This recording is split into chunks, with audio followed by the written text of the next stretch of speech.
Hi guys, எல்லோரும் எப்படி இருக்கீங்க? ஓஎம்டி டயட் மூலயமா நான் வந்து கிட்டத்தட்ட 8 to 9 மந்த்துக்குள்ளே நான் 34 கேஜிஸ் குறைச்சிருக்கேன். கிட்டத்தட்டங்க நான் 102 கிலோவில் இருந்தேன்.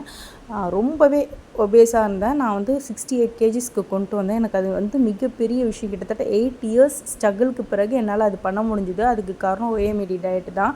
ஆனால் ஒரு 6 மந்த்தாக நான் வந்து அதை ஃபாலோ பண்ணலை. பிகாஸ் எங்கே பார்த்தாலும் போயிட்டு வர மாதிரிலாம் இருந்தது. இப்போ என்னோடய வெயிட் 77 ஆகிடுச்சு. ஸோ கிட்டத்தட்ட 9 கேஜிஸ் கிட்ட இன்க்ரீஸ் ஆகிடுச்சு. இதுக்கு மேலே விடக்கூடாதுரா, பழைய வாழ்க்கைக்கு நான் திரும்ப விரும்பலை, ஷார்ட்டாக சொல்லப்போனால்.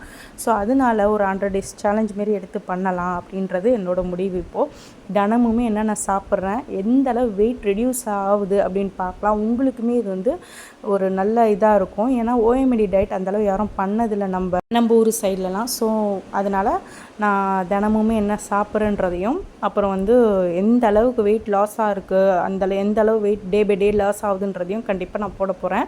உங்களோட சப்போர்ட் எனக்கு கண்டிப்பாக தேவை. ஓஎம்டியை பற்றி தெரியாதவங்களும் தெரிஞ்சுக்கிட்டோம், ரொம்ப ஒபிசிட்டியால் கஷ்டப்படுறவங்களும் கண்டிப்பாக என்ன மாரி ஒரு பெனிஃபிட் அவங்களுக்கு கிடைக்கும். கண்டிப்பாக இன்றைக்கி டே 1 என்னென்னலாம் சாப்பிட்ருக்கேன்னு போட்டிருக்கேன். கீரை, அப்புறம் ஊற வச்ச ஓட்ஸ், அதாவது காலையிலேயே ஊற வச்சுட்டேன் பாலில். அப்புறம் நட்ஸ்லாம் நிறைய போட்டிருக்கேன். அதில் ஒரு வாழைப்பழமும் சேர்த்துருக்கேன். அப்புறம் ஃப்ரூட்ஸ் 2 முட்டை. இதுதான் நான் எடுத்துக்கிட்டேன் இன்றைக்கி. ஸோ நம்ம 100 days சேலஞ்சில் நாளைக்கு மீட் பண்ணலாம். பாய்.